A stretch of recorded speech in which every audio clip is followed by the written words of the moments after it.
வணக்கம் அன்பு நண்பர்களே, இன்றைய ஆயுத நிகழ்ச்சிக்கு உங்கள் அனைவரும் அன்போடு வரவேற்கிறேன். மாற்றியமைக்கப்பட வேண்டுமா இடஒதுக்கீடு சட்டம் என்ற தலைப்பில் இன்றைய ஆயுத நிகழ்ச்சி விவாதிக்க இருக்கிறோம். இந்த இடஒதுக்கீடு நீண்ட காலமாக தொடரக்கூடிய விவாதம். இன்று ஏன் இந்த விவாதம் வைக்கப்படுகிறது?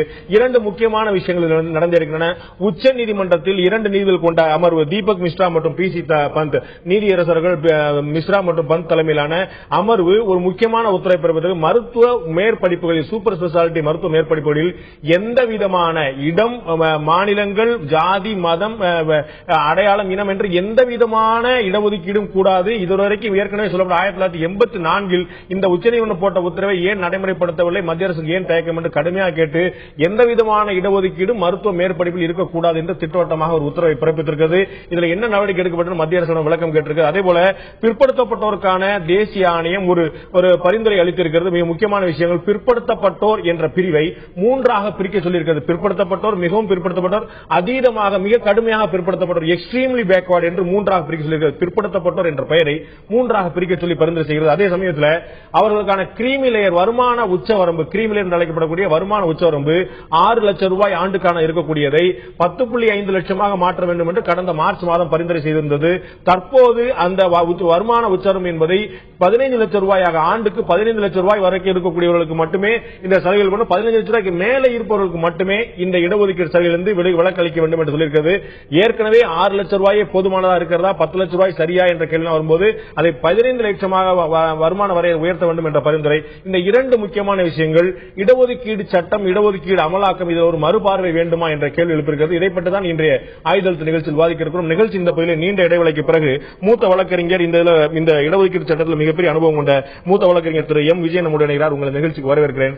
அதே போல பாமகவை சேர்ந்த வழக்கறிஞர், செய்தி தொடர்பாளர் திரு பாலு நம்முடைய இணைகிறார். உங்களை நிகழ்ச்சிக்கு வரவேற்கிறேன். நான் திரு பாலுட்ட இந்த விஷயத்தை ஆரம்பிக்க விரும்புகிறேன். இரண்டு விஷயங்கள் நம்ம பார்த்தோம். மருத்துவ மேற்படிப்புகள்ல, சூப்பர் ஸ்பெஷாலிட்டி படிப்புகள்ல எந்த விதமான இடஒதுக்கீடும் இருக்கக்கூடாதுன்னு சொல்லி சொல்றாங்க. என்னுடைய கேள்வி, உச்சநீதிமன்ற உத்தரவு இப்படி வந்திருக்கு, இதுக்கு அப்புறம் என்ன நடக்க போகுங்கிற ஒரு மிகப்பெரிய விவாதம். மருத்துவ மேற்படிப்புல எந்த இடஒதுக்கீடுமே, எந்த விதமான இடஒதுக்கீடுமே கூடாது அப்படின்னு நம்ம தமிழ்நாடு, ஆந்திரா, தெலுங்கானா உள்ளிட்ட சில பகுதிகளில் பிராந்திய இடஒதுக்கீடும் இருக்கு. தமிழ்நாட்டுக்காரங்க மட்டும்தான் இங்க அப்ளை பண்ண முடியுங்கிற பிராந்திய இடஒதுக்கீடு, அதுவுமே கூடாதுன்னு உச்சநீதிமன்றம் தெளிவாக சொல்கிறது. தமிழ்நாடு அரசு கூட கேள்வி கேட்கிறது. இப்ப எந்த விட இடஒதுக்கீடுமே மருத்துவ மேற்படிப்புல மட்டுமே இருக்கக்கூடாதுன்னு சொல்லும் போது, அடுத்த கட்டமாக மருத்துவ படிப்பில் இருக்கக்கூடாது, தொழிற்படிப்புகளில் இருக்கக்கூடாது, கல்வியிலே இருக்கக்கூடாது கொண்டு வரக்கூடிய விஷயமா இருக்கு பாக்குறீங்களா? இல்லாட்டி உச்சநீதிமன்றம் சொல்லியிருக்கிறது ஒரு நல்ல விஷயம், இதுல பாரபட்சம் பார்க்க கூடாது அப்படின்னு பாக்குறீங்களா? இது ரொம்ப தவறான ஒரு தீர்ப்பு. இந்த தீர்ப்பு முற்றிலுமே ஏற்றுக்கொள்ள முடியாது. இந்த தீர்ப்பு எப்படின்னா, அந்த டொமிசில் ரிசர்வேஷன் என்பதை ஏற்றுக்கொள்ள முடியாது என்று நீதிபதி தன்னுடைய தீர்ப்பிலே சொல்லுகிறார். பிராந்திய இடஒதுக்கீடு அது சரத்து 15(1) அதற்கு விரோதமானது, இது போன்ற இடஒதுக்கீடுகள் வழங்குவது என்று சொல்லுகிறார். இந்த வழக்கை பொறுத்தவரையில் ஆந்திரா, தமிழ்நாடு, தெலுங்கானா ஆகிய 3 மாநிலங்களில் அவர்களுக்கு அந்த மாநிலத்தில் இருக்கக்கூடிய கல்லூரிகள் இருக்கக்கூடிய 85% உயர் படிப்பு, நீங்கள் சொல்லக்கூடிய அந்த சூப்பர் ஸ்பெஷாலிட்டி அந்த படிப்புகளுக்கு அந்தந்த மாநிலங்களுக்குள்ளவர்கள் மட்டுமே போட்டியிட முடியும் என்ற நிலை உள்ளது. இது தவறானது. எங்களுக்கும் அந்த வாய்ப்பை வழங்க வேண்டும். மற்ற மாநிலங்களில் இது பொதுவாக வைத்திருக்கிறார்கள், நுழைவுத் தேர்வு என்ற அடிப்படையில் வைத்திருக்கிறார்கள் என்று சொல்லுகிறார்கள். இது ஒரு மாநிலத்தினுடைய உரிமையை, ஒரு மாநில அந்த மக்களுடைய வரியிலிருந்து ஒரு கல்லூரியை உருவாக்கி அந்த மக்களுக்காக ஒரு மாநில அரசு ஒரு கல்லூரியை உருவாக்குகின்ற பொழுது அந்த கல்லூரியில் எங்களுக்கும் இடம் வேண்டும் என்று மற்ற மாநிலங்கள் சொல்லுகிறார்கள். இது ஏதோ பார்க்கின்ற பொழுது இந்தியாவில் எல்லாரும் போய் படிக்க கூடாதா என்பதுதான் இயற்கையாக தோன்றும்.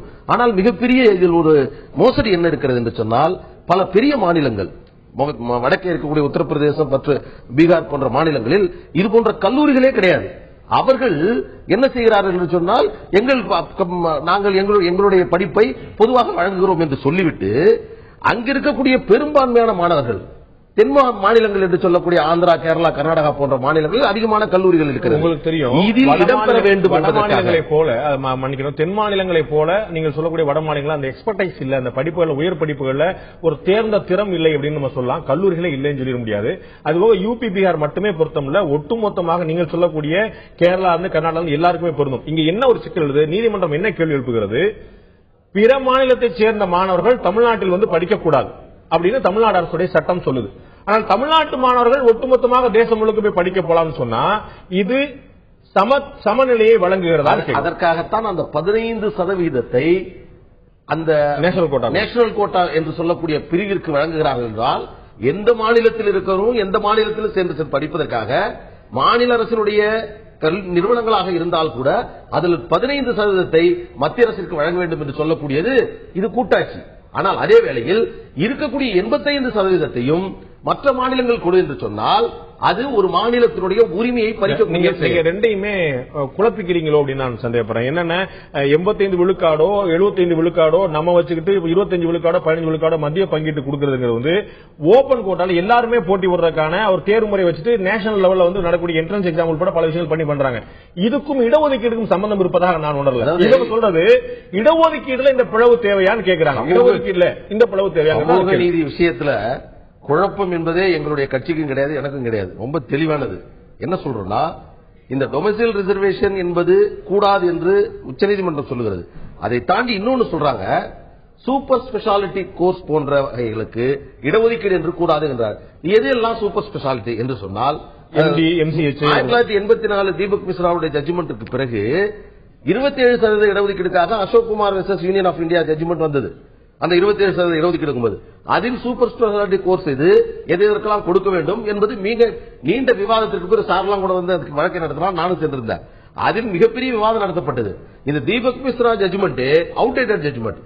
இன்னும் சொல்ல போனா இது ஒரு சமூக நீதிக்கு எதிரான ஒரு விஷயம். ஏன் நான் சொல்றேன்னா, இந்த டொமைசைல் ரிசர்வேஷன் கூடாது என்று சொல்லக்கூடிய உச்சநீதிமன்றத்தில் ஒரே கேள்விதான், பிராந்திய இடஒதுக்கீடு கூடாது உச்சநீதிமன்றம் சொல்லும் போது தமிழ்நாட்டை சேர்ந்த மாணவர்கள் பிற மாநிலங்கள் போவதற்கான வாய்ப்பும் உரிமையும் இருக்கிறதா இல்லையா? அதுதான் அது இருக்குன்னு சொல்லும் போது மற்ற மாநில மாணவர்கள் ஏன் வரக்கூடாது? நீங்க இந்த கேள்வி என்றால் உங்களுக்கு எளிதா இருக்கும், பார்க்கறதுக்கு அட்ராக்டிவா இருக்கும். என்னுடைய கேள்வி உச்சநீதிமன்றத்துடைய கேள்வி. ஆனால் விவரங்கள் என்னன்னு கேட்டீங்கன்னா, எந்தெந்த மாநிலத்தை சார்ந்தவர்கள் எந்தெந்த மாநிலங்களில் அதிகமாக படிக்கிறார்கள் கணக்கெடுத்து பாருங்க. இல்ல வாய்ப்பு ஓபனா இருக்கு, இதுக்கான டேட்டா கிடையாது. வாய்ப்பு திறந்ததா இருக்கு. அப்படி என்றால் தமிழ்நாட்டில் இருக்கக்கூடிய அனைத்து மருத்துவக் கல்லூரிகளையும் மத்திய அரசு நடத்தட்டும். ஓகே, இதான் மாநில அரசு நடத்தணும். ஓகே, இதைத்தான் நான் திரு விஜயன் அவர்கிட்ட கேட்க விரும்புறேன். அவங்க சூப்பர் ஸ்பெஷாலிட்டி படிப்புகள் எம்டிஓ எம்சிஹெச்ஓ இது மாதிரி மருத்துவ மேற்படிப்புகள் மட்டும் எந்த விதமான இடஒதுக்கீடும் பிராந்தியமோ இதமோ இனமோ மதமோ கூடாதுன்னு எந்த விதமான இடஒதுக்கீடும் கூடாது, கம்ப்ளீட் ஃப்ரீ அண்ட் ஃபேர், எந்த அன்ரிசர்வ்டு அப்படின்னு சொல்றாங்க. இதையே அப்ப எம்பிபிஎஸ் கொண்டு வந்துடக்கூடாது, இதையே இன்ஜினியரிங் கொண்டு வந்துடக்கூடாது, இதையே அனைத்து தொழிற்கல்வியில் கொண்டு வந்துடக்கூடாது, இதையே ஒட்டுமொத்தமாக இந்த free and fair and unreserved விஷயங்கள் இந்த மேல மட்டும் மருத்துவ மேற்படி மட்டும் ஏன் கொடுக்கணும்? ஒட்டுமொத்த எல்லாரும் கொண்டு வந்துடலாமே. இது ஒரு சாதாரண காமராஜருடைய காமன் சென்ஸ் அனெக்டோட்ல இருந்து நான் விளக்க முடியும். காமராஜர் சீஃப் மினிஸ்டரா இருந்த பொழுது நீதிபதிகள் இடங்கள் காலியாச்சு. அப்ப இந்த ஜாதினா இந்த கேண்டிடேட் இருக்காங்க, மெரிட்னா இந்த கேண்டிடேட் இருக்காங்க. உடனே நான் மெரிட்னா ஐயரை சொல்றேன்னு நினைச்சு கூடாது, அப்படிலாம் அர்த்தம் இல்லை. அப்போ அவர் என்ன சொன்னார், காமராஜர் சொன்னதா அந்த அனெக்டோட்ல, சாரி இந்த ரிசர்வேஷன் இதெல்லாம் பிடிஓ லெவலோட நிறுத்திக்கோங்க, ஹையர் லெவல் போகும்பொழுது ரொம்ப தகுதி உள்ளவங்களா அப்பாயிண்ட் பண்ணுங்க, அவன் தகுதி இல்லைன்னா அது எனக்கும் கஷ்டம் உங்களுக்கும் கஷ்டம் அப்படின்னு சொன்னதா ஒரு அனெக்டோட் உண்டு. அந்த அனெக்டோட் எல்லாம் விட்டுருங்க. அதுல இருந்து வெளிப்படுற விஷயங்கள் என்னன்னா, சமூக நீதி அப்படிங்கிற ஒரு விஷயம் ஒரு சாதாரண வேலைகள் இல்ல ஒரு up to black development officer அந்த மாதிரி எல்லாம் இருக்கும் பொழுது முழுக்க முழுக்க திறன் சார்ந்த விஷயம் இல்லை. ஆனா சூப்பர் ஸ்பெஷாலிட்டி அப்படிங்கிறது என்னுடைய ஹார்ட்டையோ என்னுடைய லிவரையோ இல்ல வேற ஏதாவது ஒரு ட்ரீட்மெண்ட் பண்ணும்போது எம்டிடிஎம் அப்படின்னா அந்த சூப்பர் ஸ்பெஷாலிட்டியில they are playing with a very high skill and life of every individual. அது நீங்க சொல்ற சூப்பர் ஸ்பெஷாலிட்டி கல்லீரல், இதயம், இது மாதிரி ஒரு இன்னும் கோர ஒவ்வொரு பாடியோட பார்ட்டா உடல் உறுப்புகள் சார்ந்த விஷயமா இருக்கலாம். எம்பிபிஎஸ்ங்கிறதே உயிர் சார்ந்த விஷயம் தானே. எம்பிபிஎஸ் பிடிஓ ஒப்பிட முடியாது. நான் எம்பிபிஎஸ்ங்கிறது உயிர் சாராத விஷயம் சொல்லல. சின்ன வித்தியாசம் கேட்டதுக்காக நான் ஒரு விளக்கத்துக்கு உங்களுக்கு விளக்கம் கொடுத்தேன். என்னுடைய கேள்வி நீதிமன்றத்தில் நான் அதுக்காக சொல்ல வந்தேன். முதல்ல சமூக நீதி கொடுக்கணும் அப்படிங்கிற ஒரு விஷயத்துல கொடுக்கலாம் அப்படிங்கிற வரைக்கும் இருக்குன்னா எதுவரை கொடுக்கலாம், எதுவரை முழுக்க முழுக்க தகுதி இருக்கணும் அப்படிங்கறதுல அரசாங்கம் பாலிசி டிசைட் பண்றாங்க. அந்த அரசாங்கம் பாலிசி இல்லாம இங்க உச்சநீதிமன்றம் வந்து இந்த இடத்துல பார்க்கும்போது எதுவரை தகுதிங்கிறதே இல்ல, எது தகுதிங்கிறதா வந்து ஒவ்வொரு இடத்துக்கு மாறும், ஒவ்வொரு பிரிவுக்கும் ஒவ்வொரு சமூகத்துக்கும் ஒவ்வொரு ஊருக்கும் மாத்திரம். அப்ப தகுதியில சில தளர்வுகள் கொடுத்துரும். இப்ப கீழே இருக்கிறவங்க எப்படினாலும் தகுதியற்றவங்களா கூட இருந்துடலாம், மேல இருக்கவங்க தகுதியா வரணும்னு சொன்னா உதாரணத்தினுடைய உள்டாவை பாத்தீங்க. என்னுடைய உதாரணத்தினுடைய இதுதான் இது. அப்படி பார்த்தா நான் இப்படி சொல்லிடுறேன், இங்க வந்து லிப்ட் ஆபரேட்டர் வந்து லிப்ட் சுவிட்ச் தப்பா போட்டானா மூடிக்கணும்னு சொல்றது வேற விஷயம். ஒரு எடிட்டர் அப்படிங்கிற ஒரு டிவி எடுத்துக்கிட்டீங்கன்னாக்க ஒரு நியூஸ் எடிட்டர்ங்கிறது ஒரு வெரி சென்சிட்டிவ் போஸ்ட். அவருக்கு வந்து அந்த டிவி பிலாசபி படி இதுபடி என்னென்ன ஸ்கிரீன் பண்ணணும், என்னென்ன ஃபில்டர் பண்ணணுங்கிற ஒரு பொறுப்பு முக்கியத்துவம் கூடுதல் சார்ந்த. என்னுடைய கேள்வி, இதை அப்படியே மாத்தி இன்னொரு பக்கமா பார்த்தோன்னா ஒரு விபரீதம் ஒன்று தோன்றுதா இல்லையா? அதாவது முக்கியமான படிப்புகள்லாம் வந்து மேல் சாதி அது என்ன பிரச்சனை அப்படின்னா, இது வந்து இந்த தகுதி வந்து மற்ற சமூகத்தோருக்கு இல்ல அப்படிங்கிற மாதிரி கொண்டு இல்லன்றதே அர்த்தம் இல்ல, அப்படி சொல்றதே தப்பு. ஏன்னா இன்னைக்கு சூப்பர் ஸ்பெஷாலிஸ்ட்ல பாத்தீங்கன்னா இருக்கிறவங்க எல்லாருமே வந்து முற்பட்ட ஜாதியில இல்ல, எல்லா கம்யூனிட்டிலயும் சூப்பர் ஸ்பெஷாலிட்டில இருக்கிறாங்க. ஐயா ராமதாசுடைய கம்யூனிட்டில எக்கச்சக்கமா இருக்காங்க சூப்பர் ஸ்பெஷாலிட்டியில. எதுக்காக சொல்றேன்னா, இது எதுக்கு சொல்ல வரேன்னா, தகுதிங்கிறது வந்து ஒவ்வொன்னா இப்போ ஒருத்தர் எம்பிபிஎஸ் படிச்சிடுறாரு, நீங்க கேட்டதுக்கு இல்லையே ஆன்சர் இருக்கு. எம்பிபிஎஸ்ல அவர் நல்லா பண்ண பிறகு பிஜி போறாரு. ஏன்னா இப்ப பிஜி எல்லாம் முன்னாடி மாதிரி அவ்வளவு சுலபம் கிடையாது. 3 வருஷம் ஐஏஎஸ் மாதிரி படிச்சுதான் எழுதுறாங்க. அது சாதாரணமா கொடுத்துடல. ரிசர்வேஷன் அவங்களுக்கு உள்ளுக்குள்ள ஒரு சின்ன ஒரு அட்ஜஸ்ட்மெண்ட், அவ்வளவுதான்.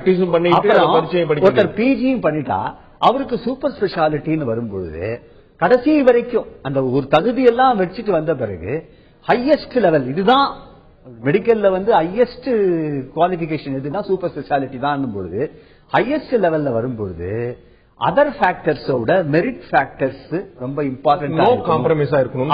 That is the reason. நான் உங்களை தொடர்ந்து வாசிக்கிறேன். இந்நிலையில நிகழ்ச்சி இந்த பயில நம்மளோட எழுத்தாளர் அரியங்குளம் பெருமாள் மணி நம்முடைய நிகழ்ச்சி உங்களை நிகழ்ச்சிக்கு வரவேற்கிறேன். உங்கள்ட்ட என்னுடைய கேள்வி, 2 முக்கியமான விஷயங்கள் பார்க்கிறோம். உச்சநீதிமன்றத்துடைய 2 நீதிபதிகள் கொண்ட அமர்வு மருத்துவ மேற்படிப்புகள்ல சூப்பர் ஸ்பெஷாலிட்டி படிப்புகள்ல எந்த விதமான இடஒதுக்கீடும் கூட சொல்றது. மறுபக்கம் பிற்படுத்தப்பட்டோருக்கான தேசிய ஆணையம் பிற்படுத்தப்பட்டோருங்கிற பிரிவையே 3ஆக பிரிக்கணும். பிற்படுத்தப்பட்டோர், மிகவும் பிற்படுத்தப்பட்டோர், கடுமையாக பிற்படுத்தப்பட்டோர் அப்படின்னு பிரிக்கணும் சொல்லுது. அதே சமயத்தில் அவர்களுக்கான கிரீமி லேயர் வருமான வரம்பை 6 லட்சத்திலிருந்து 15 லட்சமாக உயர்த்தணும். 15 லட்சத்துக்கு மேல வருமானம் உள்ளவருக்கு மட்டும்தான் இந்த விதிகளை கொடுக்கும் சொல்றாங்க. ஒரு எழுத்தாளராக, ஒரு சமூக உங்களுடைய பார்வை. இது ரெண்டுமே ஒன்றோடு ஒன்று பிணைந்த ஒரு விஷயம். நம்ம ரெண்டையும் தனித்தனியா பார்க்க வேண்டியதில்லை. 68 ஆண்டுகால சுதந்திரம் வந்து முதல்ல பிற்படுத்தப்பட்ட ஒரு ஆணையத்தினுடைய கருத்தை எடுத்துக்கிட்டோம்னா, சுதந்திர இந்தியாவில் நாம் ஓபிசி என்று பொது வரையறைக்குள் வைத்து ஒரு 25 ஆண்டுகளை கடந்து விட்ட பிறகு சில குறிப்பிட்ட சமூகங்கள் அவங்க வந்து இடஒதுக்கீடு மட்டும் பிடிக்கல, அவங்க இந்த கால மாற்றத்தில் ஏற்பட்ட அரசியல் சூழலில் ஒவ்வொரு மாநிலத்திலும் சில குறிப்பிட்ட சமூகத்தை சார்ந்தவர்கள் அரசியலை பயன்படுத்தி மிகப்பெரிய அளவில் முன்னேறி இருக்கிறார்கள், வணிகத்தை பயன்படுத்தி மிகப்பெரிய அளவில் முன்னேறி இருக்கிறார்கள். உலகமயமாக்கலுடைய கதவுகள் திறந்துவிடப்பட்ட பொழுது ஒரு குறிப்பிட்ட சமூகத்தினர் மிகப்பெரிய அளவில், இது இந்தியா முழுக்க இருக்கிறது.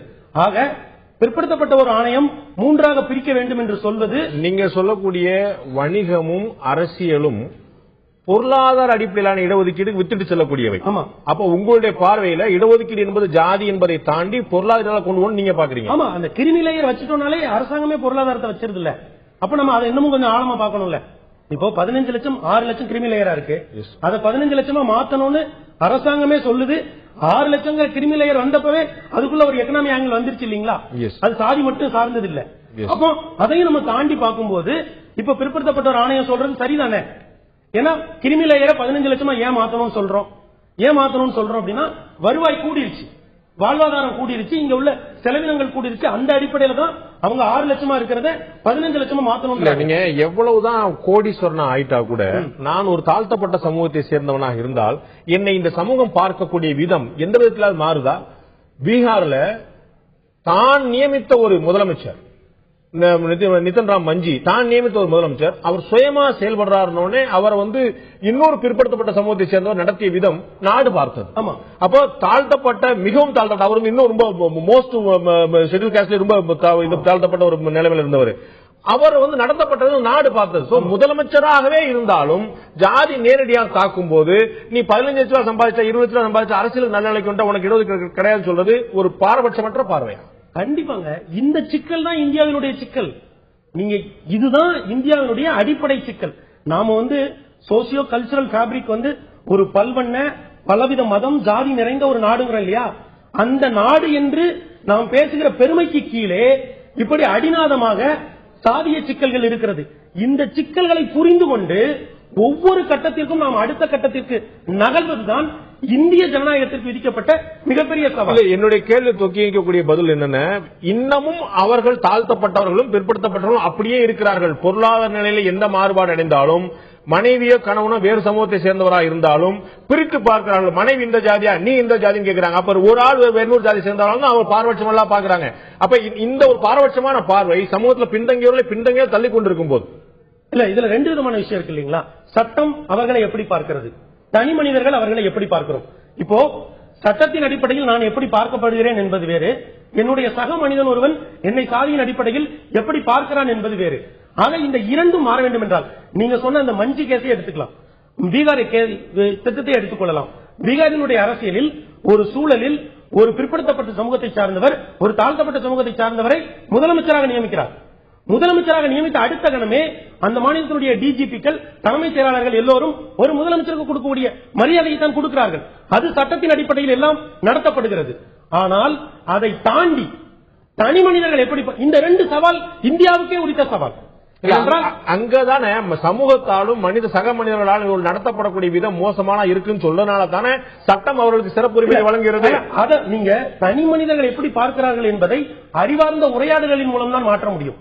ஏனென்றால் நீங்க கிராமங்களில் இன்றைக்கு ஜாதியம் வேறு கொண்டு இருக்கக்கூடிய அளவிற்கு நகரங்களில் இன்றைக்கு ஜாதியம் வேறு கொண்டு இருக்கிறது என்று சொல்ல முடியவில்லை. இப்போ ஒரு கேட்டட் கம்யூனிட்டி இருக்கிறது, அங்கே இருக்கக்கூடிய பொருளாதாரம் தான் அப்படி நம்ம சொல்ல முடியுமா எனக்கு தெரியல. இன்னைக்கு நீங்க ஆங்கில நாளேடுகள்லயும் தமிழ்நாடுகளிலும் பார்க்கக்கூடிய மனப்பந்தல் போன்ற திருமண விஷயங்கள்ல ஜாதி மட்டுமல்ல ஜாதிய கூறுகள் எவ்வளவு தூரம் கவனிக்கப்படுகின்றன. என்னன்னா அதே இடத்துலதான் நான் இன்றும் சொல்கிறேன், நாம் இந்த ஒரு நவீன பொருளாதாரத்தில் குழந்தைகள் ஆசை கேட்டு விட்டார்கள் என்பதற்காக இரண்டு குடும்பத்தினரும் உட்கார்ந்து, வெவ்வேறு ஜாதி வெவ்வேறு மதத்தை சார்ந்தவர்கள் உட்கார்ந்து ஒரு அரேஞ்ச் மேரேஜ் போல காதல் திருமணங்களை நடத்தி வைப்பதெல்லாம் இந்த மண்ணில் நடக்கிறது. நீங்க ஒண்ணு மட்டும் கணக்கில் கொண்டு பேச முடியாது. அரிதாக நடக்கிறதா பெரும்பான்மை நடக்கிறதா கேள்வி எழுது. நம்ம ஒரு சிறிய இடைவெளி நீங்க இதுல ஒரு விளக்கம், அதாவது கிரீமி லேயர் அப்படிங்கிற ஒரு கான்செப்ட் வந்ததனுடைய அடிப்படை நோக்கம் என்னன்னா, அதை முற்படுத்துவோருக்கும் பிற்படுத்தப்பட்டோருக்கும் உள்ள பிரச்சனை இல்லை. பிற்படுத்தப்பட்டோரிலேயே ரொம்ப நாளா அதை அனுபவிக்கணும். அதை பிற்படுத்தப்பட்டோர் அப்படிங்கறது இங்க வெறும் ஜாதி மட்டும்தான் இருக்கு, வேற எதுவுமே இங்க கிடையாது. வெறும் ஜாதி மட்டும் இருக்கிறதுனால ஒரே லா தான், அதுல ஒன்னும் ஜாதியை தவிர வேற எதுவும் கிடையாது. லிஸ்ட் கிடையாது.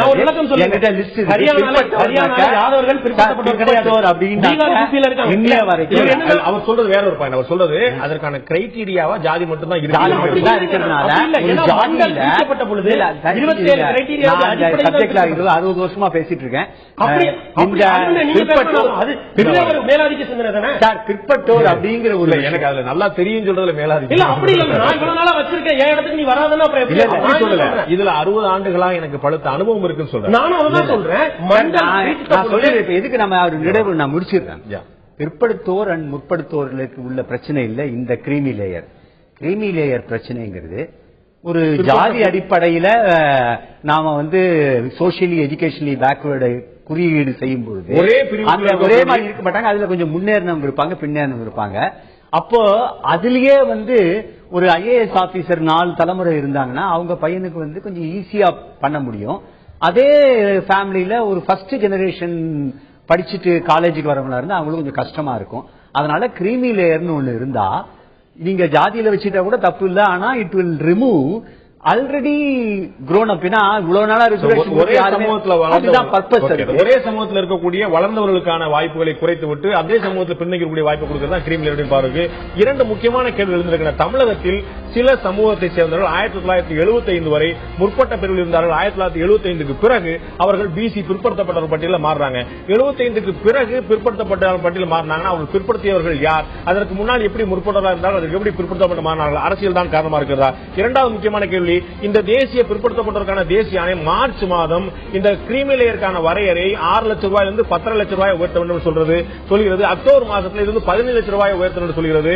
இதை நிர்ணயிக்கக்கூடிய அரசியல்வாதிகள் பிற்படுத்தப்பட்டவர்களுக்கான பார்லிமெண்டரி கமிட்டி 15 லட்சம் பத்தாது, வருமான வரம்பை 20 லட்சமா உயர்த்துங்கள், 20 லட்சம் ரூபாய்க்கு மேல இருக்கவங்களுக்கு மட்டும் தான் கிரீமி லேயர்ல விதிவிலக்கு சொல்றாங்க. அரசியல்வாதிகளுடைய இந்த நோக்கம் நிறைவேறக்கூடிய வாய்ப்பு இருக்கிறதா?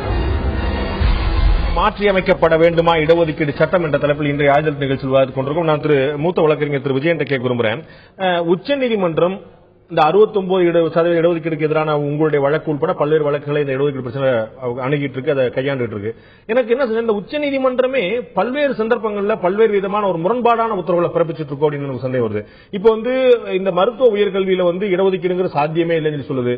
ஐஐடியில சீட்டை இன்க்ரீஸ் பண்ணிக்கங்க, அதை வச்சுட்டு நீங்க இடஒதுக்கீடு கொடுத்துங்க, ஒட்டுமொத்தமா எண்ணிக்கை கூட்டி பண்ணிக்கன்னு சொல்லிட்டு அதுல இன்னொரு தீர்வு சொல்லுது.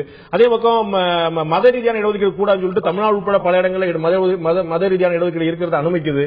50% மேல போகக்கூடாதுன்னு சொல்லிட்டு 69% வரைக்கும் அனுமதிக்குது. உச்சநீதிமன்றமே ஒரு தெளிவு இல்லாம ஒரு உறுதிப்பாடு இல்லாம இருக்கும். இப்படி ஒரு கன்ஃபியூஷன் இருந்துச்சுன்னா இந்த இடஒதுக்கீடு பற்றின ஒரு குளறுபடிகள் தொடர்ந்துகிட்டே தான் இருக்கும். இல்ல உச்சநீதிமன்றம் நான் ஐஐடியில எதனால அப்படி வந்துச்சுன்னாக்கா, ஐஐடி ரிசர்வேஷனுக்கு சென்ட்ரல் கவர்மெண்ட்ல ஒரு சட்டம் போடுறாங்க. அதாவது இப்ப நான் அந்த 69% குறைக்காம வருஷா வருஷம் ஒரு ஆர்டர் வாங்கிட்டு இருக்கேன். அதாவது such of those affected candidates they will increase the seat and give them 69 இருக்கும். ஆனா 50 இருந்தா யார் யாரெல்லாம் கிடைக்குமோ அவங்களுக்கு எல்லாம் கிடைக்கணும்னு சொல்லி ஒரு ஆர்டர் வாங்கிட்டு இருக்கேன். அதனுடைய அடிப்படையில் என்ன பண்ணா சென்ட்ரல் கவர்மெண்ட்ல ஒரு லா போடுறாங்க. ஐஐடிக்கு வரும்போது என்ன சொன்னாங்க, இது மாதிரி ஐஐடியில instead of doing damage to the original quota of the entering person like entry order which I am getting, அது மாதிரி இருக்கிற மாதிரி நாம we can continue to give both, that is ரெண்டு பேரையும் ப்ளீஸ் பண்ற மாதிரி ஒரு அமைப்பு எடுத்தாங்க. அதுல என்ன காரணம் அப்படின்னு நான் நினைக்கிறேன்னாக்க, உச்சநீதிமன்றம்ங்கிறது ஒரு தனி விஷயம் இல்ல. உச்சநீதிமன்றமும் நம்ம இந்த நாட்டினுடைய எல்லாரையும் சேர்த்த ஒரு அம்சம் தான். ஆமா, அவங்க பிரதிபலிப்பாங்க. தனியா மானத்துல இருந்து யாரும் குதிக்கிறது கிடையாது. என்ன எதனால இதெல்லாம் வருது அப்படின்னா, அவங்க இரக்கமே இல்லாமல் சட்டத்தை மட்டும் தானே பார்க்கணும். இந்த எனக்கு ஓட்டுக்காக சில விஷயங்கள் பார்க்கலாம். ஆனா நீதிமன்றம் என்பது இந்த அரசியல் சாசனமும் சட்டம் என்ன சொல்லுது அதை மட்டும் தானே பார்க்கணும். அதுதான் பார்க்கணுங்கிறது தியரி. இப்ப உதாரணமா இந்திரா காந்தி ஆட்சி செய்த பொழுது அந்த கான்ஸ்டிடியூஷன் அமெண்ட்மெண்ட் பண்ணலாமா வேண்டாமான்னு கேசவானந்த பாரதி கேஸ் வழக்கு வந்தது. 7 ஜட்ஜி அமெண்ட்மெண்ட் பண்ணலாம் subject to the basic structure. 6 பேர் அமெண்ட்மெண்ட் பண்ணலாம் வித் நோ ரெஸ்ட்ரிக்ஷன் அப்படின்னாங்க. அதுல என்ன ஆச்சு, இந்த 6வது நெகட்டிவ் ஜட்ஜ்மெண்ட் கொடுத்தவங்கள்ட்ட மெஜாரிட்டியில மைனாரிட்டி ஜட்ஜ்மெண்ட் கொடுத்தவங்க ஏஎன்ரேங்கிறவரை சீஃப் ஜஸ்டிஸா மாத்துறாங்க, 4 பேரையும் விட்டுட்டு. அப்போ உச்ச நீதிமன்றத்தில் நீதிபதிகளே அவங்களுடைய தன்னிச்சையான வித்தவுட் ஃபியர் ஆர் ஃபேவர் நான் டிசைட் பண்ணுவேன்னு ஒரு நீதிபதி உண்மையிலேயே இருந்தாருன்னா, அவருக்கு அடுத்து கிடைக்கிற போஸ்டோ இல்ல அந்த போஸ்ட்ல இருக்கிற ப்ரொமோஷன்ஸோ அதெல்லாம் எக்ஸிகியூட்டிவ் கையில இருந்து உச்ச நீதிமன்றத்திலும் கூட சட்டத்தின் தாக்கத்தை விட சமூகத்தின் தாக்கம் சமூகத்தின். ஏன்னா உச்ச நீதிமன்றம் நாம தியரிட்டிக்கலா எதிர்பார்க்கிறது வேற. சில ஊர்ல எல்லாம் இது சாத்தியம். அதாவது இப்ப இங்கிலாந்துல பாத்தீங்கன்னாக்கா அவங்களுடைய ட்ரெடிஷனே ஒரு ஜட்ஜி போஸ்டுக்கு யாருமே போய் கஷ்டப்பட்டுக்கலாம் போறது இல்லை. அவன் போயிட்டா அந்த ட்ரெடிஷனை காப்பாத்துவாங்க. அதனால என்ன பொறுத்த வரைக்கும் உச்சநீதிமன்றம் எல்லா காலங்களிலுமே ஸ்ட்ராங்கா இருந்தது இல்ல. சில நேரங்களில் சரியாக செய்திருக்கிறது, சில நேரங்களில் it go along with the wind. திரு பாலுகிட்ட கேட்க விரும்புறேன். இந்த கிரீமி லேயர் ஒரு மிகப்பெரிய பிரச்சனையா இருக்குது. எல்லாருமே சொன்னது போல ஒரு சமூகத்தில் இருக்கக்கூடிய அடுத்த நிலை எட்டியவர்கள், பாராளுமன்ற உறுப்பினர்கள், சட்டமன்ற உறுப்பினர்கள், முன்னாள் பாராளுமன்ற உறுப்பினர்கள், முன்னாள் சட்டமன்ற உறுப்பினர்கள், நீதித்துறையை சேர்ந்தவர்கள், அதிகார பதவியில் ஏபி பிரிவை எட்டியவர்கள், இது மாதிரி ஒரு அடுத்த கட்டத்துக்கு தன்னுடைய வாழ்க்கையில முதல் தலைமுறை 2வது தலைமுறை அடுத்த கட்டத்துக்கு எட்டியவர்கள் தங்களுக்கான அந்த வாய்ப்புகளை குறைத்துக் கொண்டு தன்னுடைய சமூகத்திலேயே பின்னாடி இருக்கக்கூடிய இன்னொருத்தருக்கு வாய்ப்பு கொடுக்கிறது. இதுல இந்த இடஒதுக்கீடுல இந்த கிரீமி லேயர் மூலமா அடுத்த சமூகத்தை சேர்ந்த யாருமே உள்ள வரப்போதில்லை. அதே சமூகத்தை சேர்ந்த அந்த அளவு கூட வளர முடியாத இன்னொரு ஏழை தான் அதை அனுபவிக்கப்படுறான். அதை ஆண்டுக்காண்டு கூட்டிக் கொண்டே போனால் 6 லட்சம் ரூபாய்ங்கிறது 50,000 ரூபாய் மாச சம்பளம். உங்களுக்கு தெரியும், சென்னை மாநகரத்திலேயே 50,000 சம்பளம் வாங்குற நல்லா வாழ்ந்துடலாம். மதுரை, திருச்சி, கோயம்புத்தூர், திருநெல்வேலி, நாகப்பட்டினம், சிறுவத்தூர், ராஜபாளையம் எல்லாம் கேட்க வேண்டியதே இல்லை.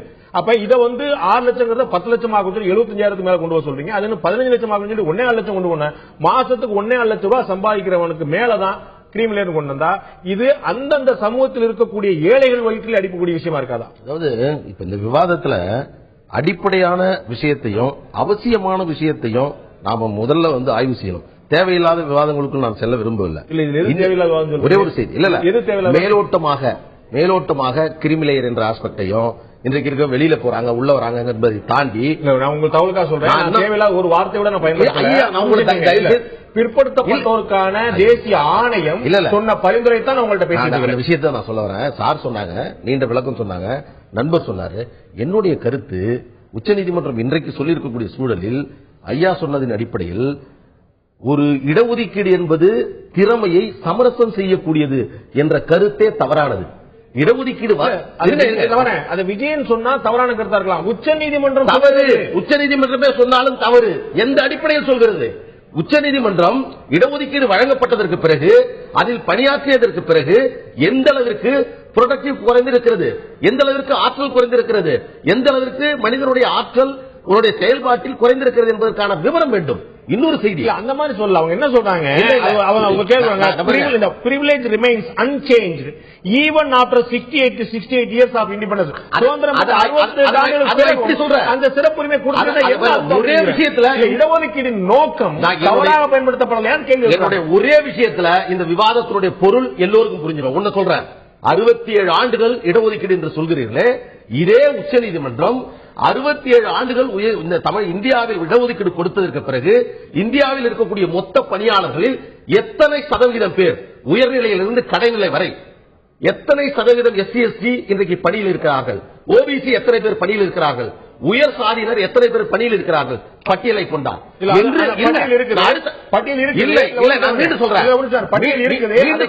அந்த கேள்வி நான் திரு விஜயன்டையும் திரு மணிகண்டன் இன்னொரு மிக முக்கியமானது நீங்க எழுப்பின கேள்வி நான் ரெண்டு கேட்கிறேன். எனக்கு நான் என்ன கேட்கிறேன், உங்கள்ட்ட கேட்கக்கூடிய கேள்வி, உச்ச நீதிமன்றம் சொன்னதும் இந்த கிரீமி லேயர் வந்து எவ்வளவு கூட்டலாம் குறைக்கலாங்கிற பத்தி பேசுறேன். நான் கேட்கிறேன், அந்த கிரீமி லேயர் கூடினாலும் குறைந்தாலும் அதனால் பலனை அனுபவிக்கக்கூடியவர்கள் அதே சமூகத்தை சேர்ந்த ஏழைகள், சமூகத்தை சேர்ந்த உங்களுடைய சமூகத்தை சேர்ந்த ஒரு ஏழைக்கு நீங்களே விட்டுக் கொடுக்க தயாரா இல்லை என்றால் மற்றவங்க நமக்கு எப்படி செய்து இதையும் நீங்க புரிஞ்சுங்க. கிரிமிலேயர் என்கிற ஒரு கான்செப்ட் தான் ரிசர்வேஷனை முழுமையாக அனுபவிப்பதற்கு தடையாக இருக்கிறது. ஏனென்றால் ஒரு சூப்பர் ஸ்பெஷாலிட்டி என்று சொல்லக்கூடிய படிப்பை ஒருவன் படிக்க வேண்டும் என்றால் எத்தனை லட்சம் அரசாங்கத்திற்கு கட்டணமாக செலுத்த வேண்டும். அதை செலுத்துவதற்கான வாய்ப்பில்லாத ஒருவனை நீ படி என்று சொல்கிறார்கள். வாய்ப்பு இருக்கக்கூடியவனை கிரிமிலேயர் என்று ஒதுக்கி வைத்து விடுகிறோம்.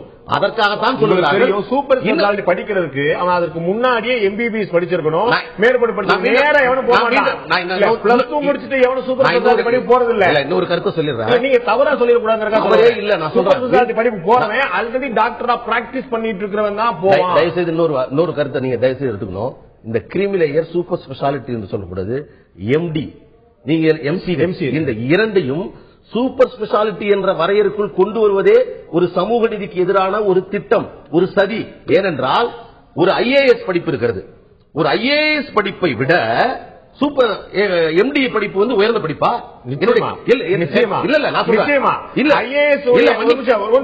ஐஏஎஸ் எடுக்கக்கூடிய டிசிஷனை சரி பண்ணிட முடியும். ஒரு எம்டி படிச்ச டாக்டர், ஒரு எம்சிஎஸ் படிச்ச டாக்டருடைய தவறான முடிவை சரி பண்ண முடியாது. இதுதான் நான் சொல்றேன்.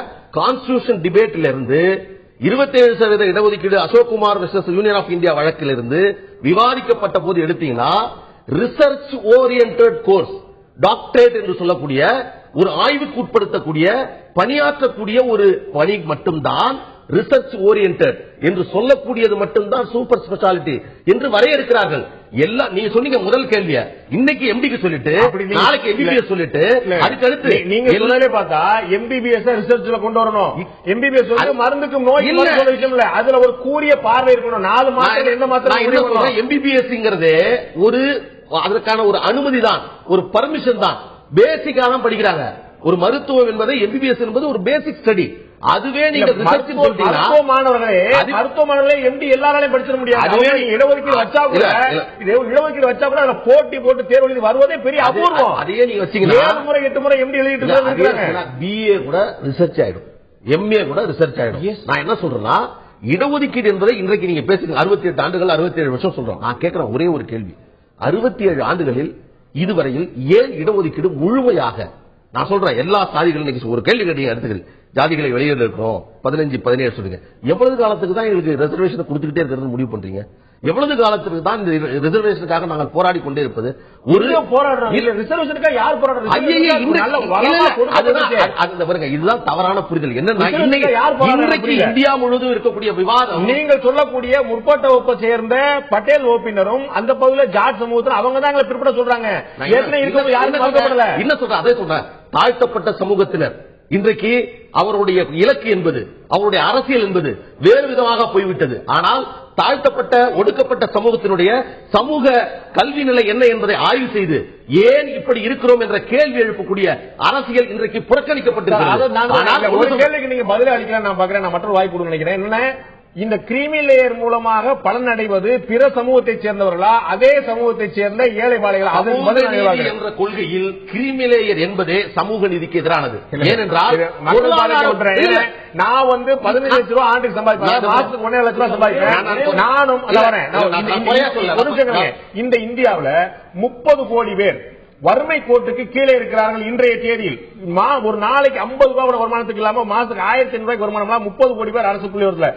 அவர்களும் மாசத்துக்கு 1 லட்சம் ரூபாய் சம்பாதிக்கணும், ஒரே தரம். அதுதான் சமூக நீதி. நீங்க சொன்னீங்க, அப்படியே 1 லட்சம் ரூபாய் ஒரு மாசம் சம்பாதிக்கணும், 1500 ரூபாய் ஒரு மாசம் சம்பாதிக்கணும், ஒரே தரம். இதுதான் சமூக நீதி. நீங்கள் சொன்னீங்களா? நான் ஏற்கிறேன். அப்படியே எடுத்துக்கிறேன். 27% ஓபிசிக்கு கொடுத்தாங்க, 27% ஏன் அரசு பணியில் இல்ல?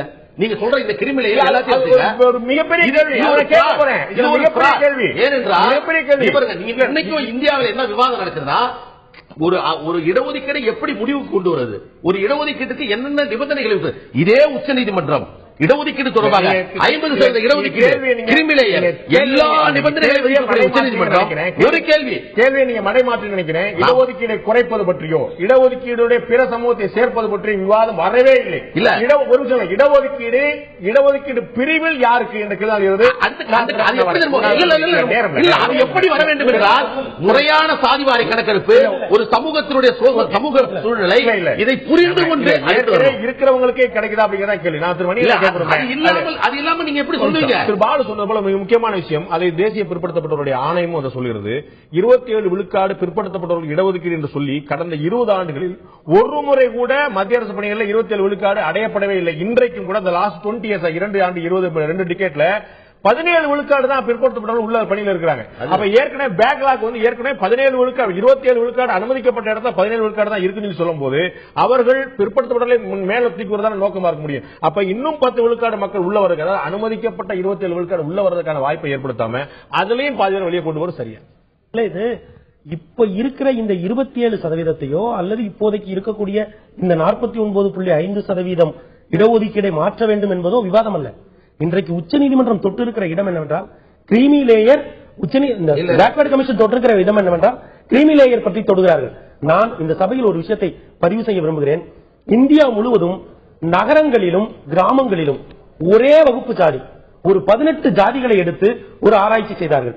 ஏனென்றால் இந்திய பொருளாதாரத்தில் வளர்ச்சி அடைய கடந்த 30 ஆண்டுகளில் நகரங்களை நோக்கிய நகர்வு இருக்கிறது. அந்த பின்புலத்தில் 18 ஜாதிகள், இந்தியா முழுமைக்குமான ஜாதிகளை எடுத்து இடஒதுக்கீடு அடிப்படையில் யார் உள்ளே வருகிறார்கள் என்று பார்த்த பொழுது அந்தந்த குறிப்பிட்ட சமூகத்தில் நகரங்களில் இருந்து வந்தவர்கள் தான் வந்தார்கள், கிராமங்களில் இருந்து அனுபவித்தார்கள். கிராமங்களினுடைய எண்ணிக்கை டிராஸ்டிக்கலி 55% குறைஞ்சது. இதை நம்ம தமிழ்நாட்டுக்கே பொருத்தி பார்க்கலாம். முன்னெல்லாம் பாத்தீங்கன்னா எங்க ஊர்ல இருந்து ஒருத்தர் படிச்சுட்டு ஒரு டிரைவர் ஆனாரு, கண்டக்டர் ஆனாரு, போலீஸ் ஆனாரு. கிராமங்கள்ல கிராம பொருளாதாரத்தில் இருந்து அரசு ஊதியம் பெறுகிறவர்களுடைய எண்ணிக்கை பெருவாரியாக இருந்தது. ஆனால் 1994க்கு பிறகு கிராமங்களில் இருந்து இடஒதுக்கீடு வழியாக நேரடியாக அரசு வாய்ப்புக்குள் வருகிறவர்களுடைய எண்ணிக்கை 55% குறைந்திருக்கிறது என்றால், நகரங்களில் முதல் தலைமுறை இடஒதுக்கீடை பின்பற்றி போனவர்கள் அந்த இடங்களை அடைத்துக் கொண்டிருக்கிறார்கள் என்பதை ஆய்வே சொல்லுகிறது. இதுல அடைத்துக் கொள்கிறாங்கிற வார்த்தை இங்க வருதுன்னா 27 விழுக்காடு அனுமதிக்கப்பட்டிருக்கு, ஆனா இவங்க 40 விழுக்காடு இருக்கான்னு சொன்னா நான் அடைத்துக் கொள்கிறேன் அப்படிங்கிற வார்த்தை பிரயோகம் வரும். நான் என்ன கேட்கிறேன், 27 விழுக்காடு அனுமதிக்கப்பட்டு 17 விழுக்காடு தான் ஆளே இருக்குது. அப்ப நகர்ப்புறம் என்ன, கிராமப்புறம் என்ன, கிரீமி லேயர் என்ன, அடைத்துக் கொண்டிருக்கிறார்கள், இடத்தை பிடித்து எங்க வருது? இதுக்கு நான் விளக்கம் கொடுத்துறேன். உங்கள்கிட்ட வரேன். இல்ல நீ அதாவது இந்த இடஒதுக்கீடு 1992க்கு பிறகுதான் 27% ஓபிசிகளுக்கு வழங்கப்படுகிறது. ஆனால் நாம என்ன நினைச்சுக்கிறோம், கணக்கை எடுக்கிற பொழுது ஒருவருடைய பணிக்காலம் 30%, 30 ஆண்டுகள் ஒரு ஆவரேஜ் சென்ட்ரல் கவர்மெண்ட் எம்ப்ளாயினுடைய பணிக்காலம். நீங்கள் சொல்லுகிற அந்த கணக்கு இருக்கிறது இல்லையா, 27% இடஒதுக்கீடு கொடுத்த பிறகு 17% தான் இருக்கிறார்கள் என்பது 4 ஆண்டுகளுக்கு முன்னால் எடுக்கப்பட்ட கணக்கு.